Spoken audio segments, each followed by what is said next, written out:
Welcome to the Deep Dive, your shortcut to being well-informed. Today, we're diving deep into a stack of sources centered around a really powerful idea hmm that writing isn't just something you learn to do. Crucially, it's something you do to learn. It's like a fundamental tool for thinking itself. That's exactly right. Our main source today is this fantastic book, Writing to Learn, which is really a personal journey, kind of exploring this concept across all sorts of different fields, different disciplines. Right. And our mission for this deep dive, well, it's to pull out the most important insights, maybe some surprising nuggets from this material. We want to understand how writing can actually unlock knowledge and, frankly, help you cut through all that information overload. Yeah, no matter what subject you're grappling with. Exactly. And this whole deep dive, it's really tailored for you, the listener, someone who loves soaking up knowledge quickly, but also thoroughly. Someone who appreciates those aha Yeah, moments. totally. And Yeah. definitely wants to avoid feeling, swamped by too much information. Okay, so let's unpack this core idea. How is writing actually a form of thinking? And how does it become a tool for learning, especially like outside of English class? Well, the central concept, it's often called writing across the curriculum. It's this principle that writing isn't just sort of stuck in the English department. Uh-huh. It's actually integral to teaching, well, every subject. And the key thing the source stresses is that this isn't just about making students write more. No, not at all. It's fundamentally about getting students to learn more effectively through the act of writing. Exactly. The author shares this really personal moment of realization, really hits this point home. He talks about how his own maybe fear or intimidation of subjects like science. Yeah, a lot of us feel that. Right. It started to melt away when he began to think, hey, I could have written and thereby reasoned my way into understanding these things. Ah, okay, that is a light bulb moment. So it wasn't about needing to be a brilliant scientist from day one, No, but the process of writing itself offered a path into the subject. precisely. Mm-hmm. It just highlighted those two sides of the coin, didn't it? Yes, you learned how to write, the mechanics and all that. Sure. But you also, crucially, write to learn. You need some sense of how language works to structure your thoughts, obviously. Mm. But the very act of using language actively, focusing it on a subject, that's how you really grapple with the information, process it, and, make it your own. And when you look at examples the sources give of really powerful writing, whether it's about, I don't know, chemistry or anthropology or art, what often stands out is the writer's enthusiasm. Well, absolutely. There's this sense of high enjoyment, zest, and wonder, as the source puts it. They bring this passion to their topic, whatever the field. And that enthusiasm, it's infectious. It really is, isn't it? It feels like a key ingredient, both for the writer, exploring the subject deeply, and for us, the readers, to get drawn in and actually learn from them. And it connects to that other key idea from the sources that these separate disciplines, they're maybe not so separate after all. Right. Knowledge is much more integrated, more connected than we often think. You see this so clearly in that example of the Rhythm Symposium at Yale. Willie Ruff, the music professor, organized it. Yeah, think about this list. Yeah. He brought together people from metallurgy, geology, zoology, art history, neurology, dance, poetry, music composition, all to talk about how rhythm shows up in what they do. That's amazing. And that conversation, that interdisciplinary chat, it just revealed these surprising connections, these affinities between areas that, on the surface seem totally unrelated. So writing, or maybe even just that structure, talking about ideas like in the symposium, helps bridge those gaps. Exactly. It uncovers those hidden relationships. Or think about Willie Ruff's own story, hearing Gregorian chants in St. Mark's in Venice. That wasn't just listening to music. It connected music history, the actual acoustics of the building, even the shared roots of different musical traditions going way back. Linking African tribal chants, Slovakian plain chant, American Negro spirituals. Right. It just shows how following one specific interest and maybe thinking about it, writing about it, reflecting on it, Yeah. can lead you down these rabbit holes of really deep, unexpected learning. It connects things you wouldn't normally put together. Totally. And the sources then kind of take us on a tour through different worlds, you could say, to show how this idea, writing to learn, actually works in practice. Okay, let's dive into some of those specifics. Starting with, say, science and the physical world. Chemistry, for example, often seen as just numbers and formulas. How does writing work as a thinking tool there? Well, think about writing a lab report. It's not just, turning in your numbers. Right. You have to explain the process, the results, and crucially, the interpretation. What does it all mean? A chemistry prof mentioned in the sources, he talks about how making students write about their experiment lets him see how their mind worked. Ah, the reasoning process. Exactly. Yeah. If they messed up, they have to try and articulate what they think happened. The writing shows the thought process. So the writing reveals the thinking behind the data. It's not just a record. It's an explanation. Mm, Precisely. And it creates this feedback loop, helping the student revise not just the report, but actually their understanding of the chemistry. that makes sense. Another great example is Professor Van Orden's assignment. Students had this problem, right? Yeah. Fish were dying in a pond, pH imbalance. Okay. And the writing part wasn't just explaining the science to the professor. No. What was it? They had to write a letter explaining the solution to a regular person, a layperson. They even had to frame it like a product proposal, like Aqualock or something. Oh, interesting. So they had to translate the complex science into clear, accessible language. Exactly. For a non-expert audience, that forced them not just to do the chemistry, but to use writing to apply it and communicate it in a real-world kind of context. Yeah, I can see how that would really deepen their learning. I bet some students initially push back, like, hey, this is chemistry, not English. Oh, for sure. The source mentions that complaint. But then they realize how much their writing actually matters for their scientific work and how it improves. And it's not just functional writing either. The sources point out that writing about chemistry can even become, well, literary, like Primo Levi's periodic table. His chapter on tin, using these vivid anecdotes, dissolving tin in a soup tureen or a chamber pot, it shows how personal stories and details can ground scientific subjects, make them compelling. It proves science can be literature with a capital L. Exactly. It makes scientific concepts feel much more human, more relatable. The sources also touch on the history of medicine, mentioning Dr. David Mustow's work on drug addiction. What does writing reveal there? Well, Mustow's writing, it uncovers some really eye-opening stuff. Like around World War I, drug addiction was actually called the American disease. Really? Yeah. And things like opiates and cocaine were surprisingly common, even in everyday tonics. Bayer, unbelievably, marketed heroin as a cough suppressant Wow. and listed dosages, even for young kids. It's quite shocking to read now. That's disturbing, but yeah, crucial context. Exactly. And his writing uses terms like iatrogenic, meaning caused by medical treatment itself. Understanding these specific terms in their historical context helps create a clearer picture. Right. The source notes how intense competition among doctors back then made these powerful, pain-killing opiates seem really attractive, especially when they didn't really know the cause of many illnesses. Writing helps lay out that whole complex historical and social picture, not just the medical facts. Okay, let's shift gears a bit. Geology, earth science. How does writing make these huge ancient subjects understandable, even dramatic? Good writers make Earth's history feel, well, almost immediate. John Rogers, for instance, writes humanely about these vast subjects like mountain ranges or the geology of Connecticut. He translates enormous timescales and processes into something we can actually grasp. And James Trayfill, his work like Meditations at 10,000 feet, he connects the age of rocks in places like the Beartooth Mountains to the whole history of humans trying to figure out how old the Earth is. Right. From like Bishop Ussher's biblical calculations all the way to modern scientific methods. Ocean saltiness, heat flow, radiometric dating. He even mentions finding that specific 3.1 billion-year-old zircon. Yeah, writing provides that narrative thread. It connects these different ideas and historical efforts, turning potentially dry facts into this compelling story of scientific discovery. And then you've got writers like John Muir, his account of the Yosemite earthquake. It's just a masterclass in using writing to capture everything. Oh, absolutely. The physical event, the human experience. I remember that description from the source, the sound, the falling rock like an arc of fire, the dust settling, and how differently people reacted.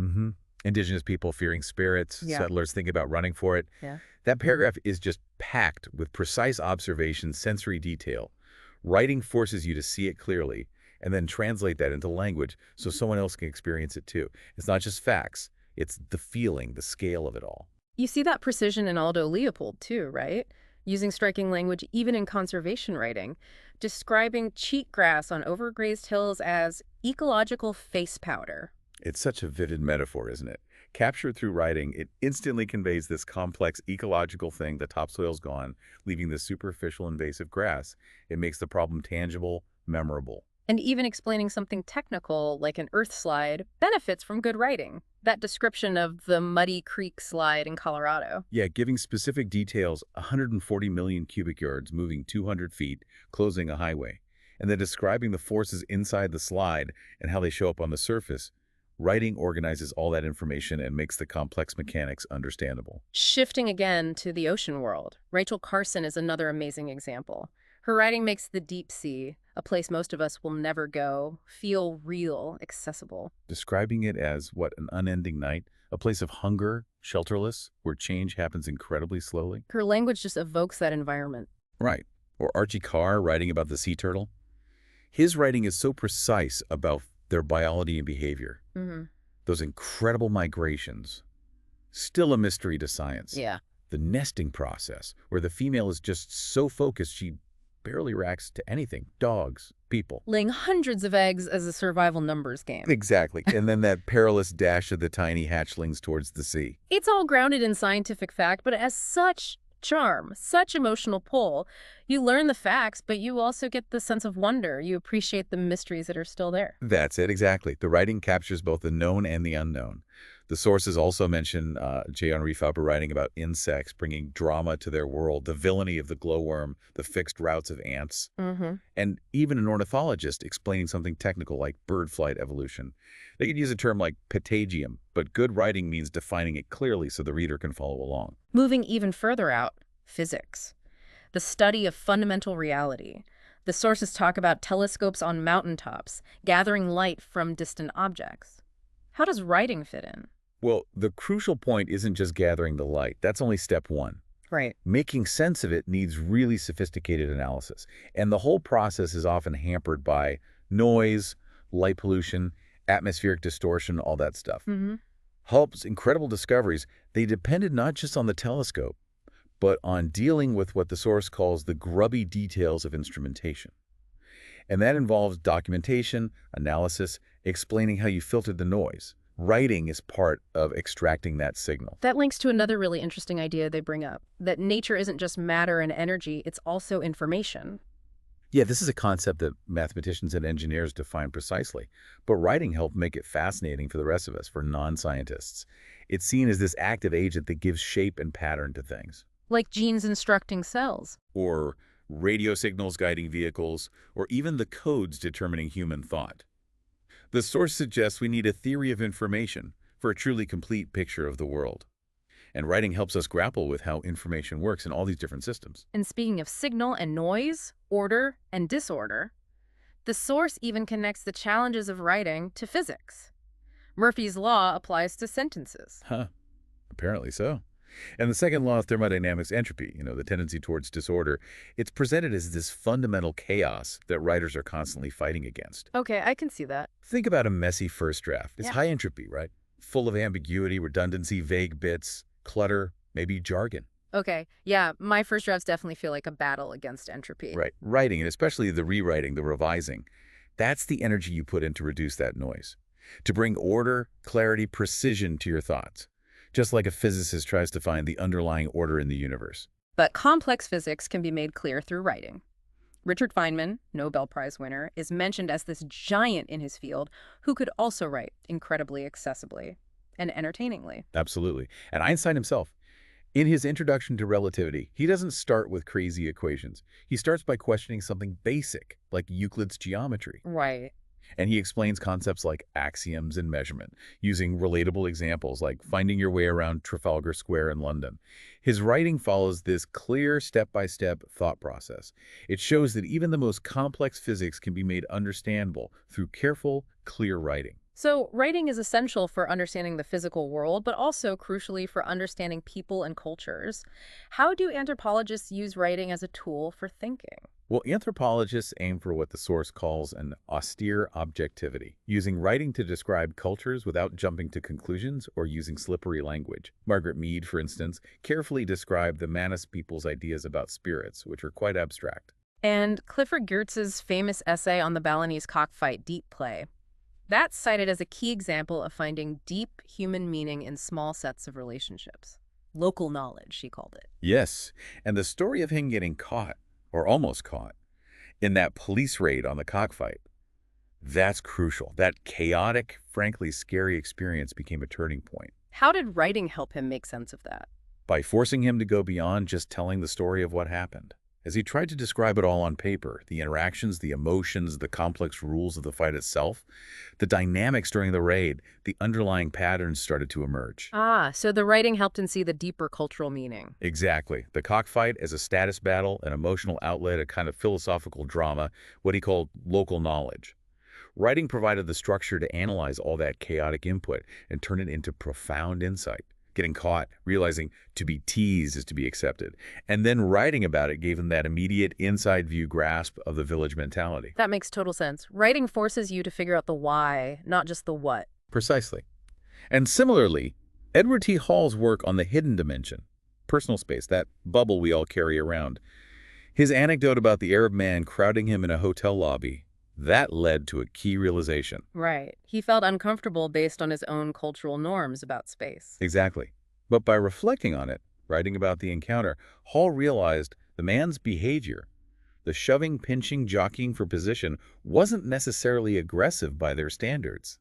It related to a totally different concept of private space, one not tied so closely to the body itself. Wow. Analyzing that interaction through writing made a great range of Arab behavior suddenly make sense to him. So writing turned a moment of personal awkwardness into a deep cultural insight. That's it. Observation plus reflection plus articulation. Robert Coles, the child psychiatrist, Children of Crisis, another example. He went where children were under stress, believing their lives had important lessons for all of us. His writing captures their experiences with incredible empathy. And the source notes that in writing a foreword, he realized the problems he was seeing in the South weren't just regional. They were shared nationally. Yes, the act of articulating those specific stories, analyzing them through writing, helped him see the bigger patterns, the broader implications. It actually expanded the scope of his work. So in all these cases, writing is the tool that helps you understand people, societies, forcing you to describe, analyze, and find meaning in what you observe. And this idea extends beautifully into writing about art, music, even abstract ideas. For art, the sources really stress that it's a language. It needs study, just like any other.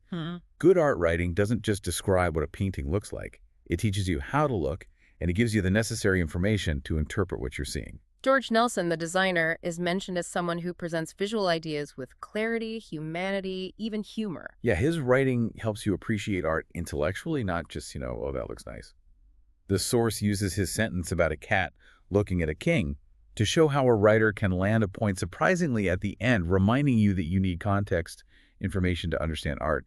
And he used specific examples, Picasso, Braque, to ground abstract ideas about Cubism. Right, showing they were real people solving real visual problems.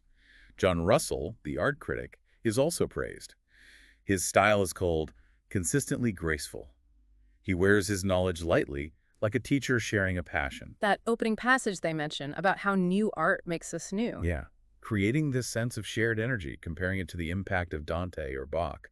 And he uses writing to explain historical shifts, how art in the 19th century got freed from its old jobs, like commemorating battles. Allowing it to explore its own nature, which maybe made the public anxious, but led to deeper artistic exploration. Exactly.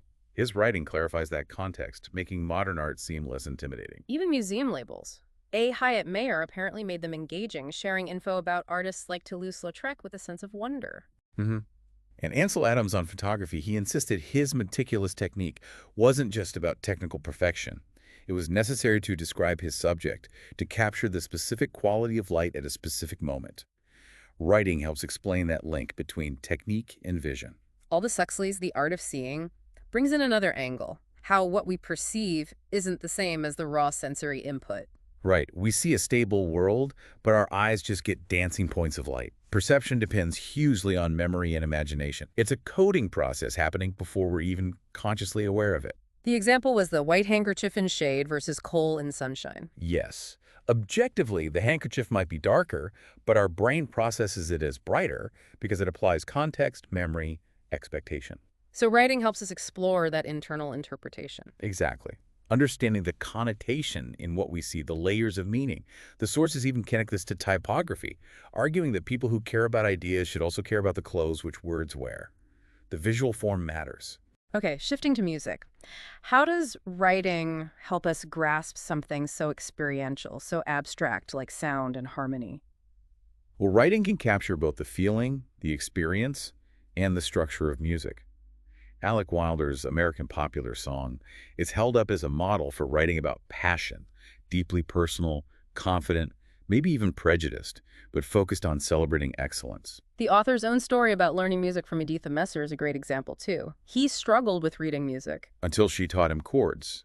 And suddenly this whole world of harmony opened up. Yeah. And writing about that experience captures the specifics, the physical feeling of the chords vibrating, the pressure on the keys, posture, and how the teacher emphasized feeling and total commitment over just hitting the right notes. So the writing isn't just about music theory, it's about what it feels like to learn, what it means to be an artist. It makes the abstract tangible. Exactly. And Roger Sessions, the composer and teacher, he used writing to explore the mystery of composition itself. He talks about inspiration, maybe a sudden flash, maybe a gradual thing like Beethoven's sketches, and the sheer energy needed to bring that vision to life in the details and the whole piece. So he's writing about a really complex internal creative process, but in simple terms. Yes, and his writing conveys his own excitement. It uses clear language, showing that even abstract creative stuff can be made understandable through writing. Even critics, like Thomas Thompson, use writing to share musical knowledge, sometimes with humor and irreverence. Like panning that Shostakovich symphony. Right, calling it written for the slow-witted. His writing shows his musical understanding even when he's being critical or funny. And finally, that 1915 vocal training book by Oscar Singer, focusing on the art of song, the love of beauty, calling the voice God's own instrument. Yeah, even writing from over a century ago can convey that passion, that joy of singing well. It really does. Okay, now let's tackle mathematics. A lot of people see math as just numbers, right or wrong answers. How does writing possibly help us learn math? The sources really challenge that view. Joan Countryman, a pre-calculus teacher, used free writing. At the start of class, students just wrote whatever was on their minds. Sometimes math, sometimes not. How did that help with the math itself? It helped them explore what was going on inside their own heads. Their assumptions about math, maybe their fears, their thought processes. It helped them understand their own learning styles. It's using writing to kind of unpack their relationship with math. Interesting. And she also had them write out math problems, frame them as stories or real-world scenarios. Exactly, like the 13th factor mystery or Yeah. population growth problems. Writing became the tool for thinking about how to approach the problem, how to reason through the steps, not just jumping to crunch numbers. And she encouraged students to write about math problems for each other, not just for her. Yes, and this is key. It shifts math away from being this purely private individual struggle. When you have to explain your solution or maybe explain why you're stuck to someone else, the writing forces you to clarify your own understanding or pinpoint exactly where the confusion is. A philosophy professor in the sources had a great quote about papers that a great paper is often one that shows why the student couldn't get where they wanted to go. That's progress. Right. And similarly, a good math paper written for peers might not even have the right answer, but it raises the right questions.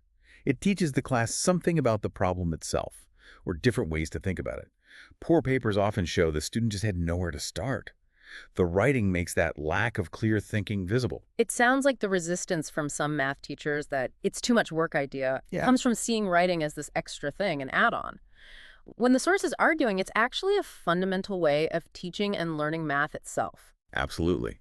And celebrating the wonderful phrases kids use when they write about their math reasoning that highlights that the thinking process is valuable, not just the final answer. And it brings us back to that point. Failure in writing, like grappling with a tough math problem and not getting it right away. Right. It isn't just failure. No, it's often the beginning of wisdom, the process of trying to articulate the problem or the struggle through writing. That's where the deeper learning really starts. So looking across all these different fields, science, culture, art, music, math, what does this tell us about the actual craft, the process of writing to learn? Well, first, writing is physical. It forces you to get thoughts out of your head onto paper or a screen to organize them.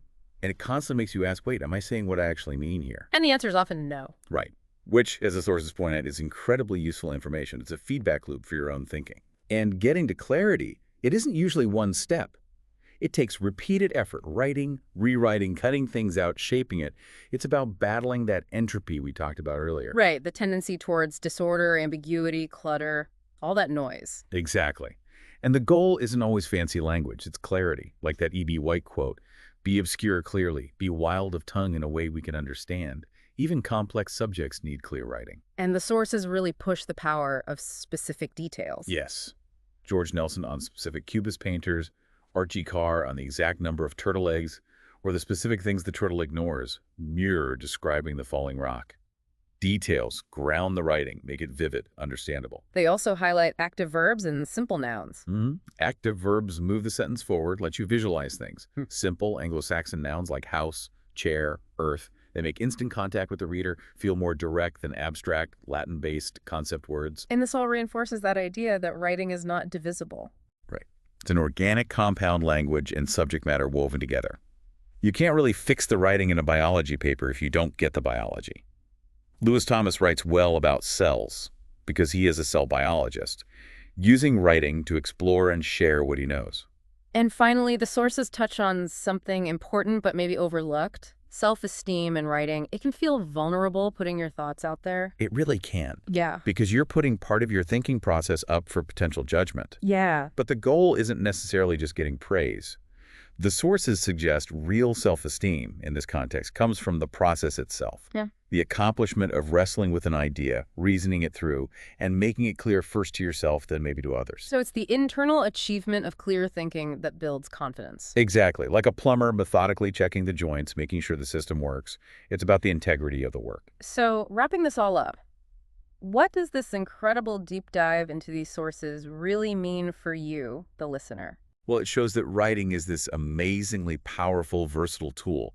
It goes way beyond just English class. It's how we make sense of chemistry experiments, Explore different cultures. understand art and music, Grapple with math problems. and even try to interpret the universe itself. Writing helps us connect ideas that seem separate. It helps us make personal discoveries about subjects, sure, but also about our own thinking processes. We understand ourselves better through it, our learning styles, where we struggle. And it helps build self-esteem, not from someone patting you on the back, but from that internal accomplishment of thinking clearly about any subject. It's just a powerful reminder that learning isn't stuck in textbooks or classrooms. It happens everywhere, through all kinds of experiences. And often, most profoundly, through the simple, sometimes difficult act of trying to put into words what we think we know. Okay, so here's a final provocative thought for you, the listener, to mull over.